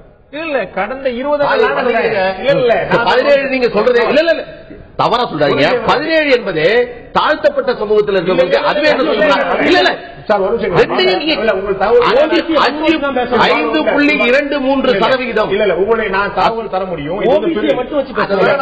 நான் பிசி மட்டும் தான் பேசுறேன். 5.23 ஒரு விஷயம் கொடுக்கப்பட்டது. ஒரு விஷயத்துல 17 விழுக்காடு கடந்த 20 ஆண்டுகளில் நான் சொன்னேன். 2-10 ஆண்டுகளில் கடந்த ஆண்டு இவ்வளவுதான் இருக்கிறாங்க. 27 they never touched.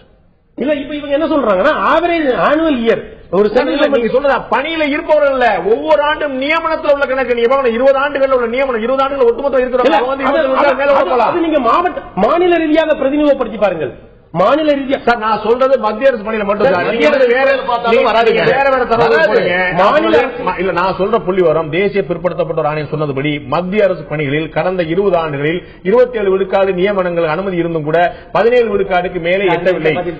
Please sir. அந்த பதில் என்ன அப்படின்னாக்கா, இப்ப பிரச்சனை என்னன்னா கிரீமி லேயர் இருக்கணுமா கூடாதா? இல்ல இது கிரீமி லேயருடைய வரம்பு இல்ல, அதுதான் காரணம். இப்ப மத்திய அரசு கமிஷன் சொல்றது என்னன்னா 27% இருந்து கூட 27% ஃபில்லப் ஆகல அப்படின்னா that is not a justification for not to have a creamy layer. That is not a justification. இல்ல கிரீமி லேயர் இருக்கட்டும், அத வந்து கொஞ்சம் விரிவுபடுத்துங்க. நான் என்ன சொல்றேன், ப்ராப்பர்லி இம்ப்ளிமெண்ட். இப்ப அந்த 27% ஃபில்லப் ஆகலன்னு சொல்லிட்டா இத கிரீமி லேயர்னுடைய வரம்பை வந்து வசதிட்டா மறுபடியும் கிரீமி லேயர் தான் வருவாங்க. அப்ப கிரீமி லேயர் கூடாதுங்கிறத சொல்றதுக்கான வாதம் தான் 27% இன்னும் ஃபில்லப் ஆகலன்னு சொல்றதுடைய வாதம். தேசிய பிற்படுத்தப்பட்டோர் ஆணையம் ஒரு தெளிவான ஒரு விஷயத்தை சொல்லுது. there is no quantifiable data to prove that advanced sections within each case of SEBC have availed the entirety of the reserved seats. அப்படின்னு எந்த தரவுகளுமே இல்ல. இவங்க தான் அனுபவிச்சிருக்காங்க, கிரிமினல் இருக்கவங்க அனுபவிச்சிருக்காங்க, எந்த புள்ளி வருமே இல்ல. இது யூஎச் சொல்லப்படக்கூடிய விஷயம். பிற்படுத்தப்பட்ட சொன்னாக்க ஒரு புள்ளி விவரம் இல்லாத பொழுது அப்ப எப்படி ஒரு ஸ்டேட்மெண்ட் சரியா இருக்க முடியும்? அந்த மத்திய 17 விழுக்காடு தான் ஆள் இருக்காங்கிறதுக்கான புள்ளி விவரம் இருக்குது. அவங்க சொல்றது அந்த 17 விழுக்காடு மக்களும் கிரீமி லேயருக்கு மேல இருக்கிறதுக்கான புள்ளி விவரம் இல்ல. அந்த புள்ளி விவரத்தை எடுக்காம விட்டது நேஷனல் பேக்வர்ட் கிளாஸ் கமிஷனுடைய தவறு. அதுதான் நான் சொல்ல வரேன். வரவே வராது. நான் எளிமையா பார்ப்போம் சார். நான் சொல்றேன், 4 பேருக்கு நீங்க வேலை கொடுக்கணும் முடிவு பண்ணிருக்கீங்க. 4 பேர் பிற்பட்ட சமூகம், 4 பேருக்கு வேலை கிடைக்கலங்க, ஒருத்தர் தான் கிடைச்சிருக்கு, மேலே 3 பேர் கொண்டு வாங்கன்னா அதெல்லாம் கிடையாது. 4 சொல்லிட்டே சொல்ல முடிவு என்ன அப்படின்னா பேக்வர்ட் கிளாஸ் கமிஷன் படி கிரீமி லேயரை எடுத்துரு, அவ்வளவுதான். அது எப்படி சொல்லிட்டு போயிடுங்க, எதுக்கு வரம்பு? அதுதான் பிரதான கோரிக்கை. குறைஞ்சபட்சம் நீ விரிவாக்கிட்டே போங்கிறதா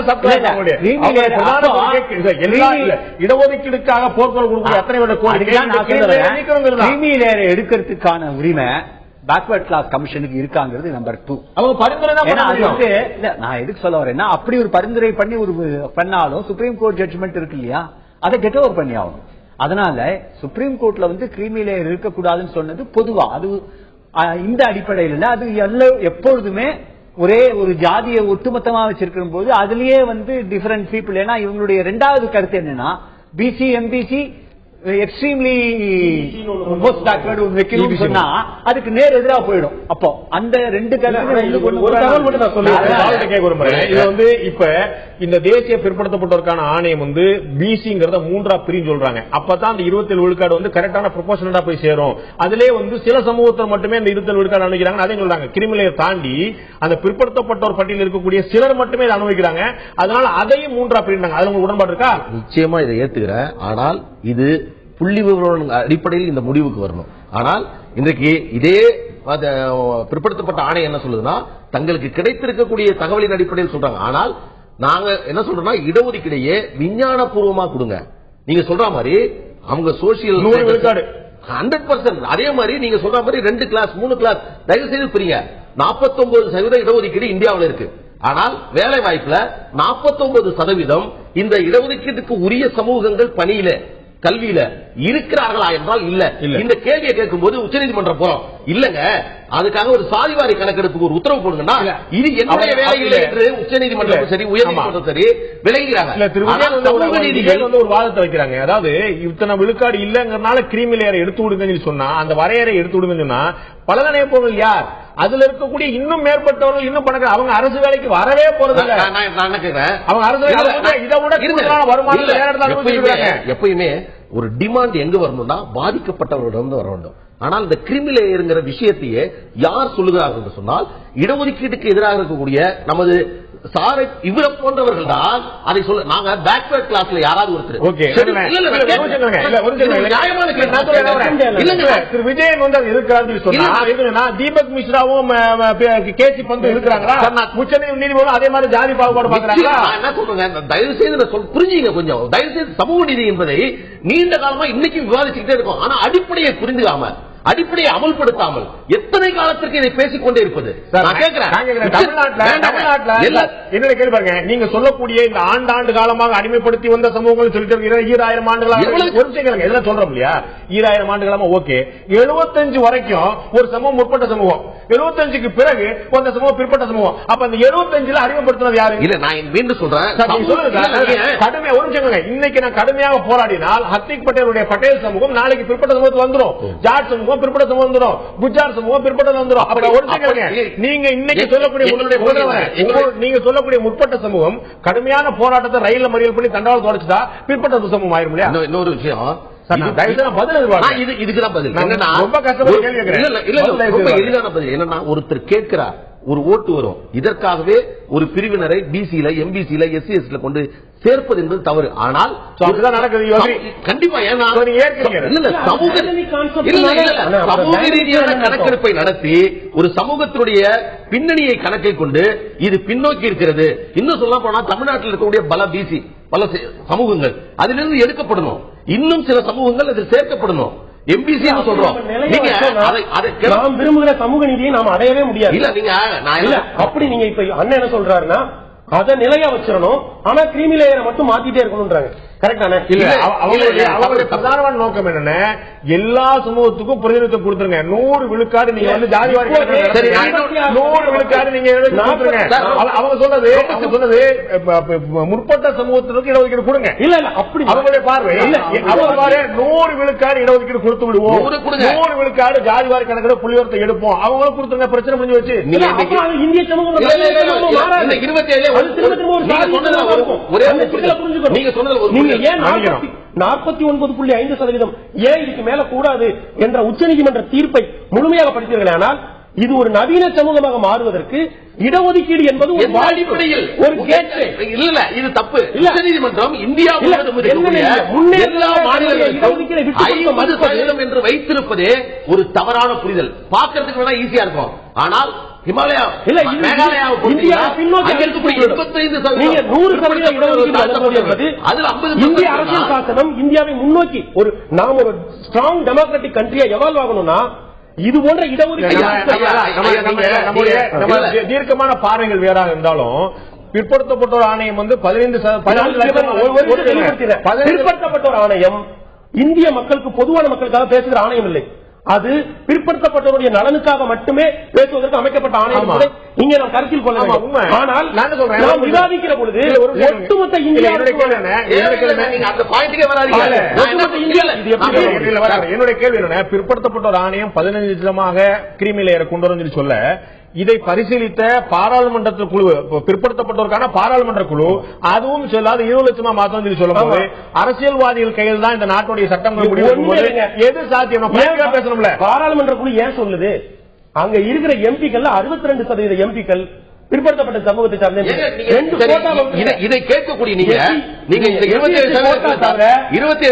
திரும்பவும் சொல்றேன், இடஒதுக்கீடு வந்ததற்கு பிறகு சில சமூகங்கள் இடஒதுக்கீடை மட்டுமே பிடித்து முன்னேறி அரசியலை பிடித்து பெருமணம் வணிகத்தை பிடித்து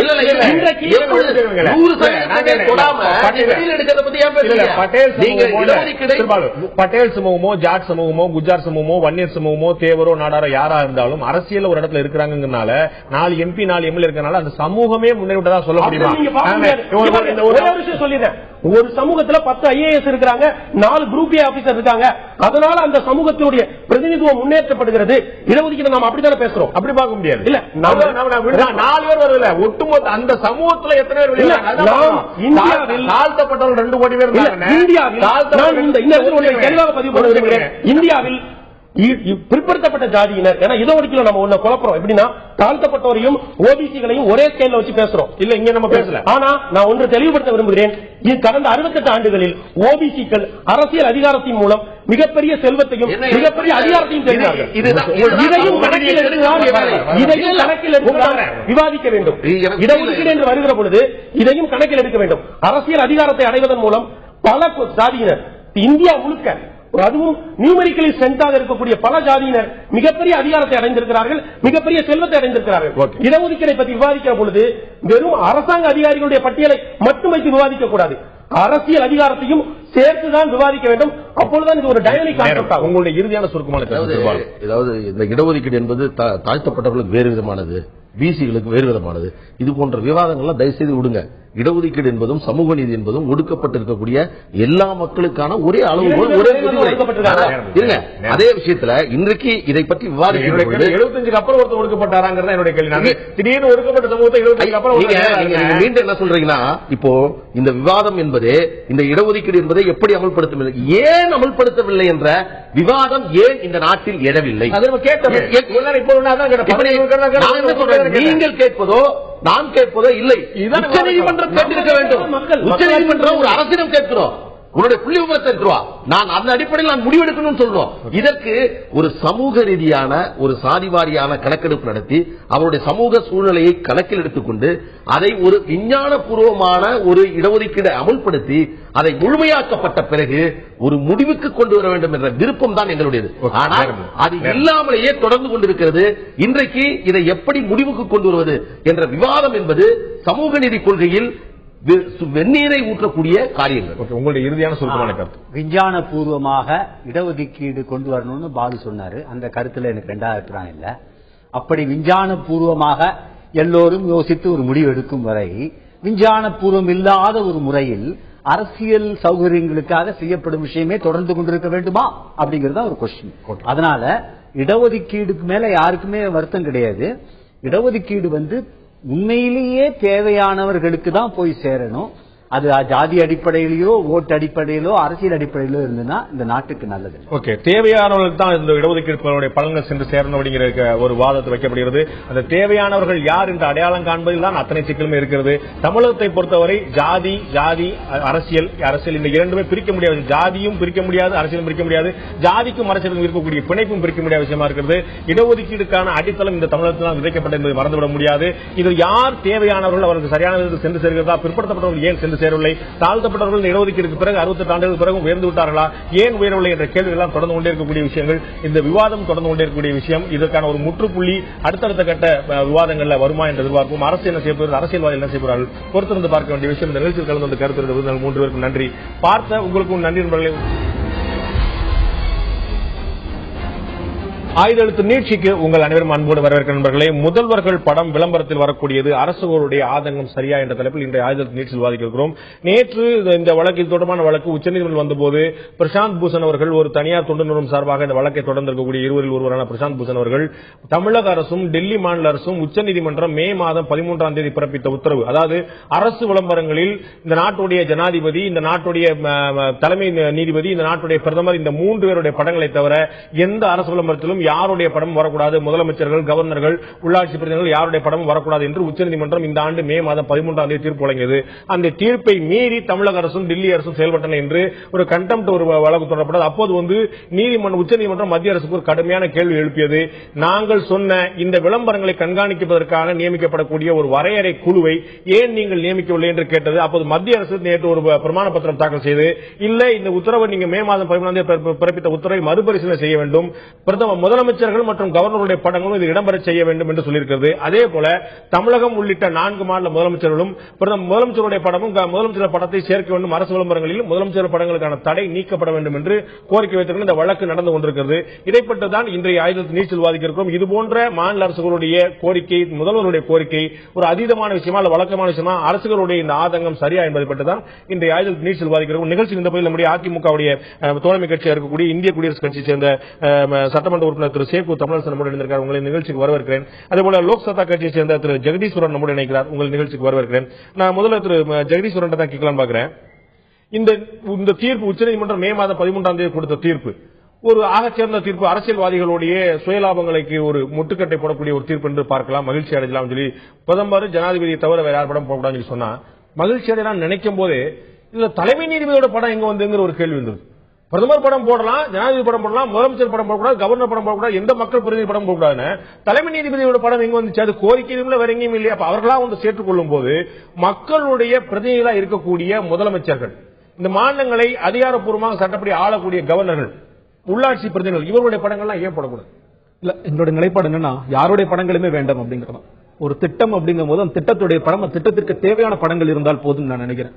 இன்னைக்கு போலியோவுக்காக ஒரு விளம்பரம் கொடுக்கப்படுகிறது. போலியோ டிராப்ஸ் போடுற அந்த விளம்பரம் போதுமே. எதற்கு வந்து இங்க மாநில முதலமைச்சர் படமோ இல்ல கவர்னர் படமோ தேவைப்படுது? இல்ல, உச்ச நீதிமன்ற நீதிபதிங்கிறது ஒரு தேவையில்லாத விஷயம், அதுல தேவையில்லாம ஒரு திணிப்பு. அதை தாண்டி இங்கு ஏன்னா இப்ப எல்லாரும் சொல்றது கேட்டீங்கன்னா பிரதம மந்திரியோட படம் வரும்போது பெடரல் செட்டப்ல ஏன் ஒரு மாநில முதல்வருடைய படம் வரக்கூடாது அப்படின்னு உங்களா போய் மறுசீராய்வு மனுக்கு போறாங்க. பிரதம மந்திரி படமே தேவையில்லைங்கிறேன். அவர் என்ன ரெக்கமெண்டேஷன் சொல்லிருக்காங்கன்னா ஹெட் ஆஃப் தி நேஷன் அப்படிங்கிற பார்வையில நாங்க அவரை வைக்கிறோம் அப்படிங்க. இன்னைக்கு என்ன பிரச்சனைனா இவங்களே சொல்லிருக்காங்க, அதாவது எலெக்ஷன் வரும்பொழுது it is published practically every day. ஒவ்வொரு நாளும் யாராவது ஒரு முதல்வருடைய படம் தொடர்ந்து வந்து கொண்டே இருக்கிறது. ஒரு பர்சனாலிட்டி கல்ட் அவங்க வளர்த்துக்கிறாங்க. இது பயன்படுத்துகிறாங்க. இது வந்து மக்களாட்சி தானே, மன்னராட்சி கிடையாது, மக்களால் தேர்ந்தெடுக்கப்பட்டவர்கள் தானே. மக்கள் இவர்தான் என்னுடைய முதலமைச்சராக இருக்க தகுதியானவர் முடிவு பண்றதுதானே. அதே முறைப்படிதானே பிரதமருடைய படமும் வருகிறது. பிரதமருடைய படம் வர நீதிமன்றம் ஏற்கிறது என்றால் அதே முறையில் தேர்ந்தெடுக்கப்பட்ட முதல்வருடைய படம் ஏன் வரக்கூடாது? மக்களுடைய ஆட்சியில மக்களுடைய பிரதிநிதியா இருக்கவங்க அவங்க ஐக்கான வந்து அவங்க ஒரு ஐக்கான பாக்குறோம், அவங்க ஏன் வரக்கூடாது? இல்ல, அதான் காந்தியோட படம் வரலாம், நேருடைய படம் வரலாம், சுபாஷ் சந்திர போஸோட படம் வரலாம். அவர்களும் அரசியல் இருந்தவர்கள். அவர்கள் இன்று எல்லாம் போட்டப்படுறாங்க, நாளைக்கு இவரும் போட்டக்கூடாது. அவங்க இறந்த பிறகுதான் படம் போடணும் கணக்கு இருக்கா? இருக்கும்போது போட்டக்கூடாதா? இல்ல, பிரச்சனை கேட்டீங்கன்னா திட்டங்களுக்காக படமா இல்ல படங்களுக்காக திட்டமா அப்படி இரண்டும் இணைந்தது. இல்ல, இப்ப நிறைய நேரங்கள்ல ஒரு ரயில்வே ப்ராஜெக்ட் வரும்பொழுது சம்பந்தம் இல்லாத உங்க படம் எல்லாம் வருகிறது. நீங்க இயல்பு சொல்லுங்க, லோக் சத்தா கட்சியை சேர்ந்த ஜெகதீஸ்வரனுடைய படத்தை முன்னிறுத்தி ஒரு ப்ராஜெக்ட் ஒரு திட்டத்தை முன்னிறுத்துவதற்கும் தமிழக முதலமைச்சர் ஜெயலலிதாவுடைய படத்தை முன்னிட்டு ஒரு ப்ராஜெக்ட் முன்னிறுத்தும் எதற்கு வந்து ஒரு முன்னுரிமை கிடைக்கும் உங்களுக்கு தெரியல? இன்னைக்கு புள்ளிவரம் சொல்கிறது, அம்மா அப்படிங்கிற பிராண்ட கிரியேட் பண்ணி அம்மா தேயிலை, அம்மா உப்பு, அம்மா உணவுன்னு சொல்லும் போது அந்த பிராண்ட்ல ஏற்கனவே வித்துக்கிட்டு இருந்த உப்போட அதிகமான உப்பு விக்குது, ஏற்கனவே வித்துக்கிட்ட தேயிலோட அதிகமான அந்த பிராண்ட் வந்து அந்த முகத்தோட சேர்ந்து வரும்போது அதுக்கு ஒரு வேல்யூ கிடைக்குதுங்கிறது புள்ளிவரத்துடைய தரவு. இல்ல, நான் சொல்றேன் அம்மா பிராண்ட் மாதிரி ஏன் மக்கள் பிராண்ட் நம்ம கிரியேட் பண்ண முடியாது? இப்ப வந்து மக்கள் உப்பு இல்ல மக்கள் தேயிலை இல்ல அப்படிங்கறதையும் கிரியேட் பண்ண முடியும். முகம்லாம் பேருல நான் சொல்ல, இன்னைக்கு நீங்க வாக்களிக்கும் போதே இந்தியா நீங்க வந்து சட்டம் இந்த பேட்டர்ன் அப்படிதான் இருக்குது. நீங்க வாக்களிக்கும் போது பாஜகவுக்கு வாக்களிக்கல, நரேந்திர மோடிக்கு தான் வாக்களிச்சீங்க, ஜெயலலிதாவுக்கு தான் வாக்களிச்சீங்க, அதிமுகவுக்கு இல்ல. ஜெயலலிதா ஒவ்வொரு தொகுதியிலும் ஜெயலலிதா நிற்பதா நினைக்கிறேன், ஜெயலலிதா முதலமைச்சர் ஆகணும் தான் வாக்களிக்கிறான். அப்ப அவங்களுடைய முகம் முன்னிறுத்தப்பட என்ன தப்பு? நாளைக்கு கருணாநிதி வந்தா கருணாநிதி முகம், நாளைக்கு மன்மோகன் சிங் வந்தா மன்மோகன் சிங் முகம். இதுதான் இயல்பு. இல்ல, அதாவது இன்னைக்கு ஜனநாயக முறைகளை மாறி நம்மளுடைய தமிழக இல்ல இந்திய அரசியலே வந்து தலைவர்கள் சார்ந்த அரசியலாக இருக்கிறது. நம்ம கட்சி பேர் சொல்றதை விட இந்த தலைவர் அந்த தலைவர் சொல்லி இது மாறணும். உண்மையான ஜனநாயகம் என்பது மக்களால், நீங்க சொல்ற மாதிரி மக்களாட்சி வரணும் அப்படின்னா எல்லா தலைவர்களுக்கும் வாய்ப்பு கிடைக்கணும். முதல்ல திட்டங்கள் யாருக்காக அப்படிங்கிறது தெளிவு வேணும். இன்னைக்கு வந்து ஒரு பெண்கள் குறித்த ஒரு திட்டங்கள், ஒரு பெண்ணுரிமைக்காக போற திட்டங்கள்ல பெரியார் படம் வருகிறது, இல்ல வந்து ஒரு உணவு திட்டத்திற்குள்ள வந்து காமராஜர் படம் வருகிறதா, திட்டத்திற்காக இவர்கள் வந்து அவங்க போட போறோம். இங்க பிரச்சனை என்ன ஆயிடுதுன்னா எந்த திட்டமாக இருந்தாலும் இங்க முதலமைச்சர் படம் இருக்க வேண்டும், அவர் முதல்வராக இல்லாத போது கூட அவருடைய படம் வேண்டும் அப்படிங்கிற ஒரு பர்சனாலிட்டி கட்சி தலைமை அவருடைய படம், அவங்களுடைய படம் வைக்க கூடாது. இந்திரா ஆவாஸ் யோசனா இந்திரா காந்தி பேர்ல ஒரு திட்டம் வரலாமா? ராஜீவ் காந்தி கேல் ரத்னா சொல்லி விருது வரலாமா? எம்ஜிஆர் திரைப்பட நகரம் சொல்லிட்டு ஒரு நகரம் வரலாமா? கலைஞர் காப்பீடு திட்டம் வரலாமா? அம்மா அப்ப அந்த ஆட்களுடைய முகம் இல்லை, முதல்வருடைய முகம் இல்லை, முதல்வருடைய பேர் இருக்கலாமா? தவறு, அதுவும் தவறு தான் சொல்றேன். அந்த பர்சனாலிட்டி கல்ட்டு அது கூடாதுன்னு ஜட்ஜ்மெண்ட் சொல்றாங்க. மகாத்மா காந்தி பத்தி இல்ல, அதான் சொல்றேன் இல்லையா, தேசத்துக்காக சாதித்த தலைவர்கள் இருக்கிறாங்க அப்படின்னு ஒரு வித்தியாசம் இருக்கிறது இல்லையா? இந்திரா காந்தி தேசத்துக்காக போராடியவர்கள் காங்கிரஸ் கட்சி சொல்லும், பாஜக கிடையாதுன்னு சொல்லும். நேரு இந்த நாட்டுக்கு முதல் பிரதமர் தலைவருக்கு காங்கிரஸ், பாஜக மறுக்கும். அப்ப எல்லாரும் காந்தி பற்றி விமர்சனம் பயங்கரமா வைக்கப்படுகின்றன. எல்லாரும் பற்றி விமர்சனத்துக்கு அப்பாற்பட்ட யார் இருக்கா? இல்ல அப்படி பாத்தீங்கன்னா நீங்க அப்ப திட்டங்கள் மட்டும் தான் நம்ம போக்கஸ் பண்ணவே தவிர எல்லா தலைவர்களையும் விட வேண்டியதா முகம் அப்படிங்கிறது இருக்கா இல்லையாங்கிற கேள்வி இருக்கு. நான் திரு சேக்கு தமிழரசன் கேட்க விரும்புறேன். திட்டங்களை பிரபலப்படுத்துறதுக்கு தான் இந்த விஷயங்கள் இருக்கு, திரு ஜெகதீசன் தொடர்ந்து வலியுறுத்தினது போல. ஆனா தேர்தல் காலங்களை குறிப்பா இந்த புள்ளிவரங்களை பார்க்கும்போது 4 ஆண்டுகள்ல வரக்கூடிய விளம்பரங்களை விட 5வது ஆண்டில் வரக்கூடிய விளம்பரங்களுடைய எண்ணிக்கை அதிகமா இருக்கிறது. மிகப்பெரிய அளவுல படங்கள் வரும்போது மிகப்பெரிய செலவு வைக்கப்படுகிறது. ஒரு பக்க படம் 2 பக்க படம். திட்டங்களுடைய அளவை விட முதலமைச்சர்களுடைய படங்களுடைய அளவு பெரிதாக இருக்கிறது. அப்ப இந்த முகத்தை முன்னிறுத்தி மக்கள் வரி பணத்தில் முதலமைச்சர்கள் விளம்பரம் தேடிக்கொள்வது. முதலமைச்சர்கள் அரசுடைய தலைவராக மட்டுமில்லாமல் ஒரு அரசியல் கட்சியுடைய தலைவராக இருக்கிறார்கள் மறந்துவிடக்கூடாது. நீங்க முதல்ல இந்த தீர்ப்பை ஜனநாயகத்தினுடைய மாண்பை புறக்கணிப்பது, அப்புறம் 2வதா இந்தியாவினுடைய இந்த கூட்டாட்சி தத்துவம் இருக்க அதை புறக்கணிப்பது, அதற்கு மேல நம்முடைய இரட்டை ஆட்சி முறை இருக்குல்ல, அந்த இரட்டை ஆட்சி முறையில ஒரு ஆட்சி முறைக்கு மட்டும் முன்னுரிமை தருவது. ஆக அந்த 3 வகையில இந்த தீர்ப்பு இல்ல. அதான் திரு ஜெகதீஸ்வரன் சொல்றாரு, ஜனாதிபதி படமும் வேண்டாம், பிரதமர் படமும் வேண்டாம், தலைமை நீதி படமும் வேண்டாம், யார் படமே வேண்டாம் அவர் சொல்றாரு. இது அவருடைய கருத்து. நம்ம இப்ப பேசிக்கிட்டு இருக்கிறது இந்த தீர்ப்பை பற்றிய விவாதம். முதலமைச்சருடைய படம் ஏன் கூடாது? ஏன் முதலமைச்சருடைய படம் கூடாது? நான் நினைக்கிறேன் மக்கள் வரி பணத்துல முதலமைச்சருடைய படம் எதுக்கு? அப்ப மக்களுடைய வரி பணத்துல தான் உச்ச நீதிமன்ற தலைமை நீதிபதி படமும் வருது. இல்ல மக்களுடைய வரி பணத்துல தான் தலைமை பிரதமர் அமைச்சர் சொல்றேன். மக்களுடைய வரி பணத்துல தான் குடியரசுத் தலைவருடைய படம். அதுவும் நான் வேண்டாம் சொல்றேன். நான் சொல்றேன், நேற்று ஒரு முதலமைச்சர் இருந்தார், முந்தா நாள் இன்னொரு முதலமைச்சர் இருந்தார், அதற்கு முன்னால் ஒரு முதலமைச்சர் இருந்தார். அப்ப முதலமைச்சர்களை தேர்ந்தெடுப்பு மக்களுடைய உரிமையா இருக்கும் போது, அவர்கள் ஒரு கட்சியுடைய தலைவராக இருக்கும் போது கட்சிக்கும் தனக்குமான பிரபல்யத்தை மக்கள் வரி பணத்தில் தேடி குடியரசுத் தலைவராக இருந்தவரும் அரசியல் இருந்து வருகிறவர் தான், பிரதமராக இருந்து வருகிறவர் தான். உச்சநீதிமன்ற தலைமை நீதிபதி நாளைக்கு அரசியலுக்கு போக மாட்டார் என்பது நிச்சயம் இருந்திருக்கிறாங்க. சில முன்னாள் பார்த்தோம். நான் கேட்கிறேன், அப்ப யார் படமும் வேண்டாம் தான் உங்களுடைய வாதம் இருக்குமே தவிர அவங்க படத்தை வச்சுக்கிட்டே அதுதான் நான் முதல்ல சொன்னேன். அப்படின்னா அது ஜனநாயகத்தினுடைய மாண்பை புறக்கணிப்பது. ஜனநாயகம் என்ன? மக்களாட்சியுடைய மகத்துவம் என்ன? அவர்களெல்லாம் சேர்ந்து எங்களை ஆளுவதற்கு நீங்க சொல்ல சரியா இந்த நாட்டுடைய முதலமைச்சர் ஆளுவதற்கு இல்ல, என்னுடைய வேலைகளை செய்வதற்கு, என்னை ஆளுவதற்கு இல்ல. இது நாம பின்னாடி கொண்டுட்டோம்.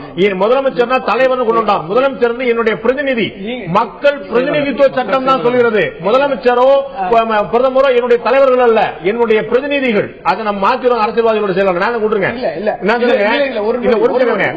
முதலமைச்சருக்கு முக்கியத்துவம் கொடுக்கணும் சொல்றீங்க.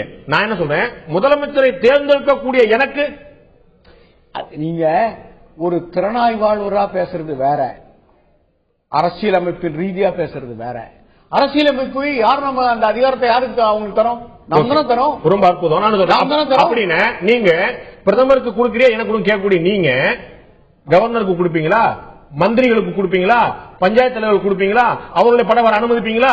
இதே தமிழகமோ பிற மாநிலங்களோ மக்கள் பிரதிநிதி அடிப்படையில் அந்தந்த எம்எல்ஏ படம் அந்தந்த விளம்பரத்தில் வரணும், அந்தந்த எம்பி படம் அந்தந்த விளம்பரத்தில் வரணும், அந்தந்த உள்ளாட்சி பிரதிநிதி படம் அந்த விளம்பரத்தில் வரணும் சொல்ல முடியுமா?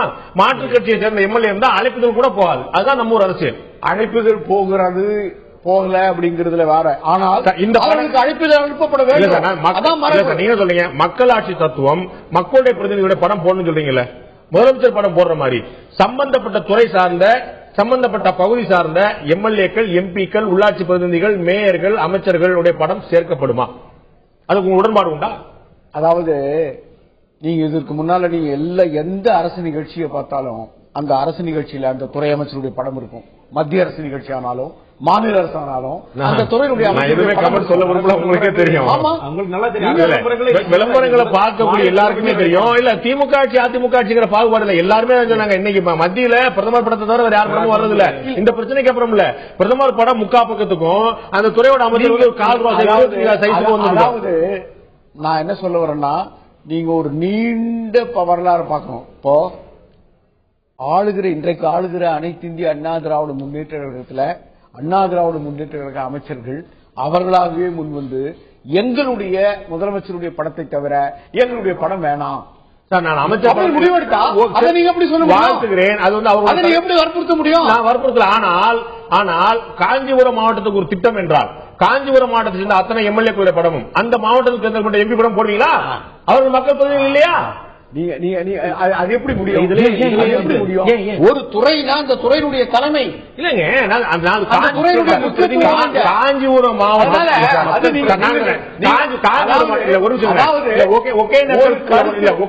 கூட்டுக்குடியிருப்பு திட்டம்னா அந்த ஒகேனக்கல் கூட்டம் தருமபுரி மாவட்டத்துக்கு முழுக்க பலனளிக்கக்கூடியது. தருமபுரி அந்த திறப்பு விழாவுக்கு பண்றதுக்கோ தருமபுரி மாவட்டத்தை சேர்ந்த எம்பி, அந்த மாவட்டத்தை சேர்ந்த எம்எல்ஏக்கள், முதலமைச்சர், அமைச்சர் எல்லாரும் போடுங்க. போடுவீங்களா? இல்ல மாநகராட்சி ஒரு நடைமுறைக்கும் மரபுக்கும் ஏற்ற வாதம் இல்ல, நீங்க முதல்ல என்ன சொன்னீங்க? மக்களோட நடைமுறை அப்படின்னா அதுக்கு தகுந்த மாதிரி தான் இருக்கணும். நான் நினைக்கிறேன் தேர்தல் நன்னடத்தை விதி வருது சார். தேர்தல் நன்னடத்தை விதி அமல்ல வரும்போது திட்டமே அறிவிக்கூடாது. திட்டத்துல முதலமைச்சர் படம் இல்ல, திட்டமே அறிவிக்கூடாதுன்னு சொல்றாங்க. அது எல்லாருமே ஏற்கிறோம். ஏன் ஏற்கிறோம்? தேர்தல் லெவல் பிளேயிங் ஃபீல்ட் ஈக்குவலா இருக்கும் நம்ம விரும்புறோம். அப்படிங்கும்போது 5வது ஆண்டுல மட்டும் ஒரு அரசோடைய விளம்பரம், அது முதலமைச்சர் படத்தை போட்டு விளம்பரம் கூடுதலா வரும். அது தேர்தலில் அவர்களுக்கு ஒரு அட்வான்டேஜ் கொடுக்குங்கிறதான சந்தேகம். அதை ஏன் ஏற்கக்கூடாது? தேர்தல் கமிஷன் நன்னடத்தை விதி வச்சா நீங்க சரி சொல்றீங்க. அந்த நன்னடத்தை விதி விளம்பரத்தை தர முடியாது. அதுதான் சொல்றேன். அதை ஏற்கிறீங்க. அதை ஏற்கக்கூடிய நீங்கள் அது அப்பதான் தேர்தல் முறையா இருக்குன்றதுனால தேர்தல் ஆணையத்தினுடைய மரபு. அது எப்படி ஒரு மரபு? இப்ப 6 மாசம் வந்துருச்சுல, மே மாசத்துல இப்ப நடக்கல, அது மரபு வந்து இப்ப நீங்க தொடர்ந்து சம்மதிச்சீங்கன்னா இது மரபாயிரும்ல. மரபு என்பது உருவாக்கப்படுவதுதானே. மரபு என்பது உருவாக்கப்படுவதுதான், அதுல யாருக்கு மாறுபட்ட கருத்து இல்ல. ஆனால் அந்த மரபுகள் நெறி சார்ந்தவைகளாக இருக்க வேண்டும். அதான் சொல்றோம். அது நெறி சார்ந்த நெறிசாராத மரபுகளை எல்லாம் மரபுகள் சொல்ல முடியாது. இல்ல, நான் கேட்டது எல்லா பிரதிநிதிகளும் இந்த வாய்ப்பு கொடுக்குறீங்களா ஒரு கேள்வி இருக்கு. நான் உங்கள்கிட்ட இன்னொரு கேள்வி கேட்க ஜெகதீஸ்வரன், இப்ப உச்சநீதிமன்றம் 3 பேரை கொண்ட ஒரு கமிட்டி அமையுங்கள், இந்த விளம்பரங்கள் எல்லாம் கண்காணிக்கிறதுக்காக ஒரு கமிட்டி அமைங்கன்னு சொல்லி சொல்றாங்க. அதுல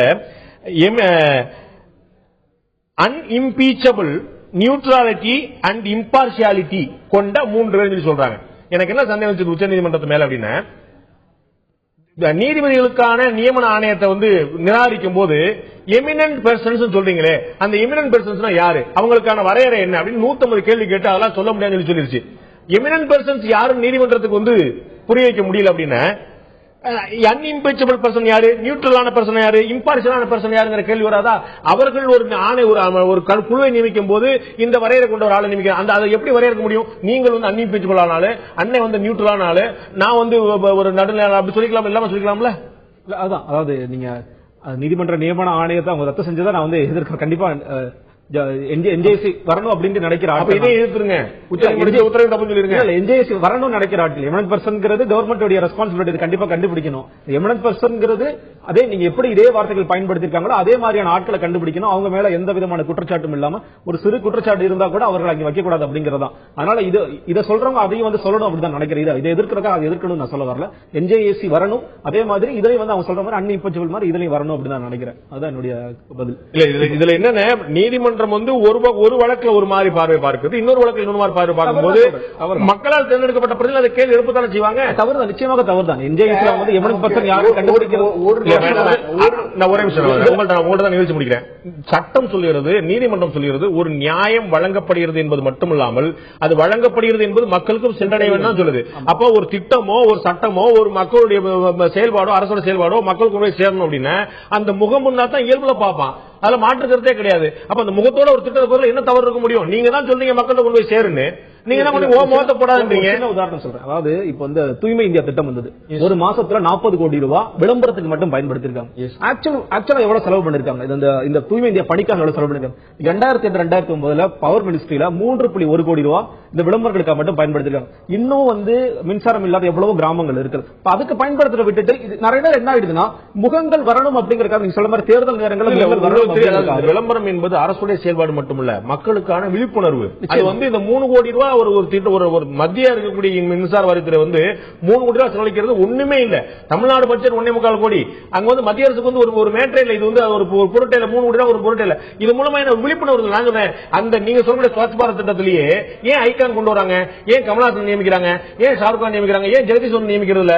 கமல்ஹாசனோட ஃபாலோவர்ஸ் 4 பேர் வருவாங்க, ஜெயலலிதாவுடைய ஃபாலோவர்ஸ் 4 பேர் வருவாங்க, கருணாநிதியோட ஃபாலோவர்ஸ் 4 பேர். அந்த முகங்களுக்கான மதிப்பு மரியாதை, அந்த கரிஷ்மா இருக்கு இல்லையா, அதற்கான ஃபாலோவர்ஸ் இருப்பாங்க தான கேள்வி. இல்ல, அது என்னன்னா அதாவது பணியை விட விளம்பரத்திற்கான செலவுகள் அதிகமாக போய் கொண்டிருக்கிறது. அதுதான் பிரச்சனை. இப்ப இது நீங்க என்னதான் ஐகான்ஸ் கொண்டு வந்தாலும் இது அல்டிமேட்டா பிஜேபியோட முக்கியமான ஒரு திட்டம். இந்த பிஜேபி இதற்காக நிறைய செலவு பண்றாங்க அப்படிங்கிற ஒரு விஷயத்தை அவங்க வெளியே கொண்டு வராங்க. இந்த விளம்பரத்துக்கு பயன்படுத்துறாங்க பிஜேபிக்கான ஒரு போக்கஸ் வருது. பிரதமர் நரேந்திர மோடியாக இருக்கட்டும், இல்ல மாநில முதல்வராக இருக்கட்டும், இந்த தீர்ப்பிலே ஒரு பாயிண்ட் என்ன சொல்லிருக்காங்க, இந்த 3 பேர் பிரதம மந்திரி இவங்க சொல்லியிருந்தாலும் அவர்கள் விருப்பப்பட்டால் அப்படிங்கிற விஷயத்தை சேர்த்திருக்காங்க. இப்ப மாநில முதலமைச்சர் அந்த மாதிரி சொல்லிருக்கலாம், நாங்கள் விருப்பப்படல அப்படின்னு. நீங்க கேட்ட கேள்விக்கு நாங்கள் விருப்பப்படலாம், அவங்களும் விருப்பப்படாம இருக்கலாம் அப்படிங்கிற ஒரு பதிலா இருக்கலாம். அப்படி எப்படி சொல்ல முடியும் கேள்வி? நான் உங்கள்ட்ட இறுதியா கேட்க விரும்புறேன்.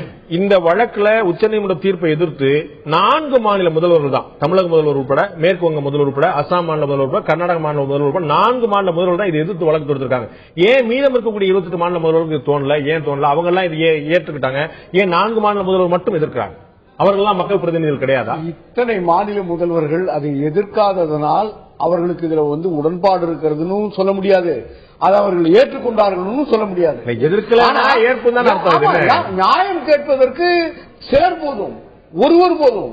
ஏன் தேசப்பிதா காந்தியை போல எல்லாரும் நிக்கல, ஏன் சட்டை கட்டி போடல அப்படி நீ கேட்க முடியாது. தேசப்பிதா காந்தி முன்னின்றார், நேரு சட்டை கட்டி போடல, சட்டை கட்டி போடல, தேசப்பிதா காந்தி தனியா நிற்கலை, அவர் முன்னின்றார், அவருக்கு பின்னாடி இது ஒரு அடையாளம். ஏன் எல்லாரும் ஏன் 28 மாநிலங்கள் கேட்கல, 4 மாநிலம் மட்டும் கேட்கிறது ஒரு இயல்பான கேள்விதான். அந்த மாநிலம் நான் சொல்ல வர்றது, இந்தியாவை போல பாமரர்கள், படிப்பறிவற்றவர்கள், இன்னமும் முழு கல்வியறிவு பெறாதவர்கள் கோடி கோடியாக வாழ்ந்து கொண்டிருக்கிற நாடு எப்படிப்பட்ட ஒரு அடையாளம்னா, உள்ளாட்சித்துறையுடைய கழிவறையிலிருந்து, நட்சத்திர விதி கழிவறையிலிருந்து, விமான நிலையத்தினுடைய கழிவறைகளிலிருந்து ஆம்பளை படமும் பொம்பளை படமும் போட்டாதான் அது பயன்பாட்டுக்கு வரும். ஆம்பளை படம் பொம்பளை படம் போடுங்க. ஆம்பளை படம் போறது பொம்பளை படம் போறது வேற, ஒரு பர்டிகுலர் பேர்சனுடைய படம் போறது வேற. அந்த உளவியல் ரீதியான அப்படிப்பட்ட சூழலை பெற்றிருக்கிற இந்த மண்ணுல அரசு இந்தியாவில் இல்ல, அமெரிக்காலே ஆம்பளை படம் போட்டுமா பொம்பளை படம் போட்டுமா, ஜப்பான்ல ஆம்பளை படம் போட்டுமா சொல்லிட்டா பாத்ரூம்ல போயிட முடியாது. அதைத்தான் சொல்ல வரேன். ஆக மத்திய அரசும் செய்தி விளம்பரத்துறையை பெற்றிருக்கிறது, எல்லா மாநில அரசுகளும் செய்தி விளம்பரத்துறையை பெற்றிருக்கு. அதனுடைய எண்ணமும் லட்சியமும் அதற்கான நோக்கமும் என்ன தெரியுமா? அரசாங்கத்துடைய திட்டங்களை, அரசாங்கத்துறை திட்டங்களை கொண்டு அதை வலியுறுத்துகிற போது அப்புறம் அந்த விளம்பரத்தில் மட்டும் அதனுடைய தலைமை தாங்கிறவர் இருக்கக்கூடாதுன்னா என்ன நியாயம்? ஓகே, மக்களுடைய திட்டங்களின், அரசாங்க திட்டங்களை மக்கள் கொண்டு போய் சேர்க்கணும் அப்படிங்கிற பிரதான நோக்கம் மத்திய மாநில அரசுகளுக்கான முக்கியத்துவம் கொடுக்கப்பட வேண்டும் என்ற மாற்று கருத்துல அதுல அரசியல் கட்சி தலைவர்களாம் இருக்கக்கூடிய முதலமைச்சர்களுடைய படமும் வேண்டுமாங்கிறதா கேள்விக்குள்ளாகிறது. ஜனவரி 12ஆம் தேதிக்கு இந்த வழக்கை ஒத்திவைத்திருக்க உச்சநீதிமன்றம் தமிழக அரசு உள்ளிட்ட 4 மாநில அரசுடைய அப்பீலை மேல்முறையீட்டு வழக்கை எடுத்துக் கொண்டிருக்கூடிய உச்சநீதிமன்றம் ஜனவரி 12ஆம் தேதி என்ன முடிவு எடுக்க போகிறது பொறுத்திருந்து பார்ப்போம். இந்த நிகழ்ச்சியில் கலந்து கொண்ட கருத்து விருந்தினர்கள் 2 பேருக்கு நன்றி. பார்த்த உங்களுக்கும் நன்றி நண்பர்களே. மீண்டும் இன்னொரு நிகழ்ச்சியில் சந்திப்போம். அது நன்றி, வணக்கம்.